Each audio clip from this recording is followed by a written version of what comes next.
Hi, I'm the voice of the YouTube channel Voiced Gaming, where I upload tutorials and gameplay of me playing computer games using voice commands. I started doing this because I developed RSI several years ago. As my condition progressed, I used more voice recognition software, including dabbling in it for gaming. I also have problems with working memory, which is why I'm having to read most of the presentation. I've been testing a range of voice software for gaming over the last 5 years, starting with Dragon Naturally Speaking, Windows Speech Recognition macros, and VoiceFinger, later graduating to VoiceBot, VoiceAttack, and Vocula 3. I also use AutoHotkey and Cheat Engine, which are not voice software but are very useful, and note that I'm not trained in Vocula 2 voice macro, GavPi, or GlovePi. I've made commands for a variety of games, including Golf with Your Friends, real-time strategy games, video editing, Portal, and done some very passable driving. I'm here to talk about how game designers could account for people who use their voice to play.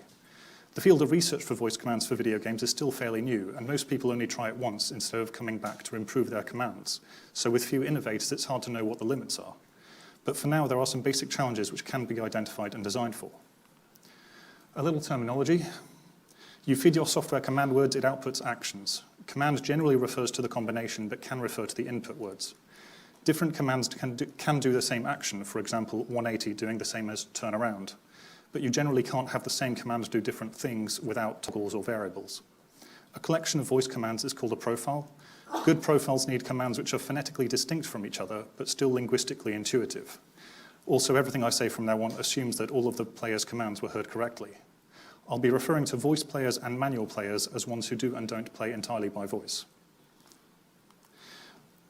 Playing by voice is different in a few ways. If the cursor started at the left point of this line and had to click somewhere on the line within a tolerance, a manual player could hit any of them with equal difficulty. For a voice player, the mouse movements have to be pre-programmed, generally done in steps, and everything in between those steps requires slow and careful correction. This difference applies more generally. Manual players have a continuum of equally difficult outputs available to them, but voice players can only do a small set of those easily and the rest with difficulty. Clicking an arbitrary point on the screen, like a menu confirmation, might take 10 to 20 seconds. And whether doing regular commands or corrections by voice, it takes more concentration than playing manually. Yet there are some upsides. Because inputs are pre-programmed, the voice player will hit those few points with pixel-perfect precision and can hold buttons for exact amounts of time. Coordinates can be set for confirmation buttons, making them only ever one command away. And special combos, like the hyperdash in Celeste, can be set to a command and done perfectly every time. So while voice recognition loses a lot of variability, it gains a lot in repeatability. This also means that in games that aren't very time-dependent, I can repeat the same sequence of commands on a given level and I'll get roughly the same outcome, such as a few holes in one in golfing. More generally, imagine a bank of switches, one for each button or key, and each voice command flips some of the switches, which will be left in position until the next command, with exceptions for combos and loops.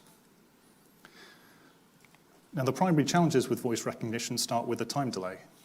It's between 1 and 1.5 seconds from starting to speak until the input has been sent, longer for commands with more words, and depending on computer power. Adding on reaction time and thinking time, roughly 2 seconds is your voice player's minimum response time to a surprise. Separate commands need to be at least 1 second apart, ideally more like 1.5. If you push your luck and they're too close together, the system will merge the two commands and do nothing, or an unintended action. This means you generally can't do one thing less than a second after another. Because of the time delay, it's tricky to hit small time windows. Over time, you adapt to the delay, but games that need lots of precise timing feel quite punishing, especially when the time and correction cost for missing the timing window is high. Part of why driving games are so difficult is because a small crash or bump requires loads of time-delayed commands to get back on track. Choosing the right actions for your profile is not obvious, as you have to compress the entire range of possible outputs and combos into a small set of bite-sized chunks to span the output space. If the game needs a very wide range of precisely done actions, this means more guessing and more correcting, making it tiring and difficult. Moving the mouse around is a big challenge. By default, commands will move it in steps, so you can efficiently move it on a rectangular grid in puzzle games with commands of the form direction, number. And you can extend this to isometric grids. But the less it's like a consistent grid, the more guesswork and correction needs to be done, which is slow and irritating. For voice players, moving the mouse is fairly unintuitive and unfriendly. The utility VoiceFinger sometimes helps, which creates a semi-transparent grid across the whole screen, useful if you need to click a wide range of places, but it becomes clunky when doing anything more complex, and isn't easily combined with other software. I did invent ways of moving the cursor continuously, useful if I didn't know when I was going to need to stop it, but I can still only stop it on a time delay, and I can only hit a moving target when it's specifically moving in the 4 or 8 directions I've programmed in. So with those in mind, my recommendations to make a game voice playable are: have the game playable with each input state change done at least 1.5 seconds after the previous one. In other words, can you complete it in a fairly stop-start fashion? Allow time gaps closer to 1 second for a few tense bits, but aim for most at least 2 seconds so there's plenty of breathing room. Make the game have some predictability so you can forecast commands accurately beyond the next 2 seconds. And as much as possible, make the game playable using only the keyboard. In some ways, it's like trying to do a tool-assisted speedrun for your game, but instead of changing inputs almost every frame, you're changing them every 90 or more frames, aiming for the largest gap you can, though some inputs last for a given length of time. Now, that list is not as restrictive as you'd think. While on the default dashes setting, almost all of Celeste can be done with this, and I've seen people do Ocarina of Time, Skyrim's main quest, and even with a lot of rehearsal, the Dark Souls games. However, some game types are simply not playable right now, or are exhausting even when slowed down. This includes racing, flying in space, sandbox games, shooters, fighting games like Smash Brothers, precision mouse games like Slither.io. Either the range of outputs needed is too large, or they need too much timing. Now, to complement my recommendations, I'm going to detail examples of things that do and don't help, because the more of these that are approached, the easier it is to play the game. I'm only covering non-typing games today because typing games have an extra layer of complications. Things out there which are already well appreciated include options for invincibility, greater health, unlimited lives, more frequently spaced checkpoints, and changing the game speed with your own internal system. Windowed mode is essential for checking how well the voice commands are working. Quick save and quick load are awesome. Please include them or an option to enable them. Linking to your control scheme from your game's store page helps with setting up commands before first loading the game, as switching windows several times mid-tutorial is tiring. Similarly, it helps to see normal gameplay footage on your game's page, as that will show how voice playable the game will be. Most trailers don't help. As said, add keyboard controls for an alternative to the mouse. Adding hotkeys as shortcuts for every option and special in-game function would also be useful, as these can be encoded into commands. For example, Control 3 could activate the third menu option, or my third spell, or pick up the third item, or even all of them if they all had different contexts. Adjusting the game speed by hotkey would be great too. Note that whether the specific hotkeys are obvious or obscure doesn't matter to voice players. We just set the profile once and forget the controls. But as manual users might also use them, make them sensible, list them online, and make them remappable. I mentioned predictability. In classic Sonic, when Sonic is at top speed, he clears the right half of the screen in about half a second, so I can't react to anything. But in Celeste, Madeline takes 2 seconds to clear half the screen, 4 seconds at half speed, letting me react well in time. So a wider angle or slower game speed helps in platformers. QuickTime events aren't that great. On top of the 2-second reaction time, if the pressure makes the player panic, they'll say the wrong command or not say it clearly. While commands can be rehearsed and button mashing can be mapped to commands, it's just cheap stress. Options for making them skippable or a lot slower would help. Half the challenge in driving games is maintaining and changing speeds. A cruise control option would do wonders, especially if you can change the cruise control speed with some key presses. Slowing down the game helps a little, although it ends up feeling like you're driving on ice. So a better option would be to reduce the maximum speed of everything and scale race times to that.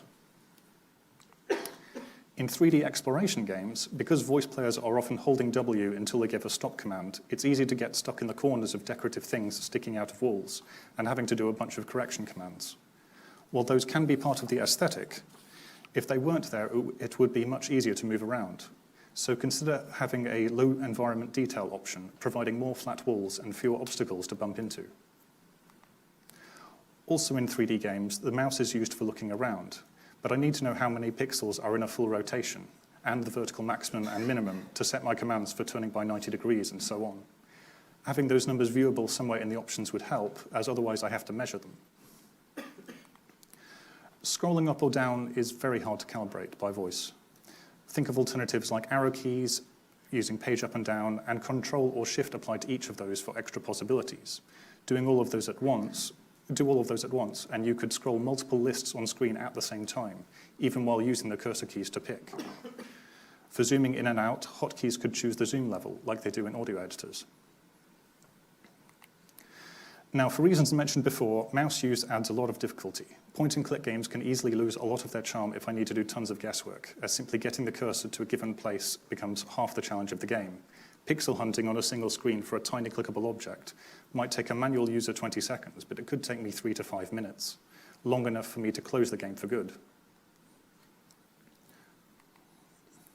Highlighting every clickable object helps, like in Puzzle Agent and Gorogoa, as does providing large hitboxes for each object. Mapping to keyboard control would also save a lot of time and effort. So if there were only a few things on the screen that you could click on, consider labeling them with numbers and letters, and have the keyboard keys activate them as if they were clicked. If you selected something that can interact with other things, highlight and number those it can engage with. For example, a simple jigsaw game could be played much faster if I could select pieces and pick their destinations with hotkeys. If you felt there were too many things to index, you could consider browsing them with the cursor keys and selecting with Enter. But if the game absolutely has to use the mouse, there are some things to avoid. Some game grids are easier to make commands for moving on than others. Square and rectangular are best, followed by consistent isometric, consistent hexagonal, and then it gets dramatically worse when you add perspective and rotation. Instead, provide an option to remove perspective and switch to isometric or rectangular grid view. Perspective does look great, but it's really unhelpful. For puzzle games, have an option to scale your grid to the smallest resolution the game uses, so that every puzzle can be played with the same coordinate set, and list somewhere the number of pixels in that resolution, as again, that would save me a lot of calibration time before gameplay. Not keeping a given action or menu button in the same place causes problems with setting coordinates. See in these examples that sometimes they have areas in common, so I can, and sometimes there's no way to pick the coordinate because they're inconsistent. Instead, either design it from the start that they stay in the same place, or have a symmetry breaking interface option to fix them in place, or allocate hotkeys. It would be great if every OK and cancel could be done with enter and escape, because I could be out 10 to 20 seconds every time otherwise. Relatedly, Phoenix Wright's present button has multiple contexts in multiple locations. So please put different names on buttons that are in different places and keep same names in the same place, or add hotkeys. It's hard to do mouse movements from a specific but changing position on the screen. This happens in Hue's color changing menu, where I have to move the mouse onto Hue before dragging, giving me an extra challenge on top of the platforming. Similarly, in Hitman Go, I need to move the cursor onto the hitman before dragging in one of 4 directions. Instead, either allow relative cursor movements from anywhere on the screen to do the same thing, like in the game Hocus, or add some hotkeys. Chaotic and unpredictable card locations, like the ones on the left, get in the way. Instead, have an option to switch to a structured grid layout so that the cards will only appear in specific slots, like in Sentinels of the Multiverse on the right. Chaotic and unpredictable clicking locations are similarly difficult. Instead, think about how you could restructure your locations so that they are on a nice repeating grid and remove the need to zoom in, or use hotkeys or allow the cursor keys to select. Similarly, think of ways to avoid having to pan the game area left and right, if it also needs you to click on key locations. Consider splitting the area up into multiple screens so that the locations never move. Needing to do specific mouse movements in your point and click, like dragging in a circle to turn something or wiggling back and forth to activate something, is very slow and difficult. Instead, make the action be done by clicking a button or pressing a key. Now, should you supply voice recognition with your game? It is possible, but it doesn't always work. Ironically, I've generally had difficulty with these, so at least allow regular inputs as well so that voice profiles can be made. Technically, you could make, test, and provide a profile for your game for one of the common voice software, though choosing which one is tricky as the marketplace is still fragmented without any common standards. So I hope I've given you a good glimpse into how to design for this fairly niche way of controlling games, and the ways that it overlaps with good practice for making accessible games. You can find me online at Voiced Gaming on Twitter and YouTube, or greet me afterwards with a gentle fist bump if you have further questions. Thank you for your time.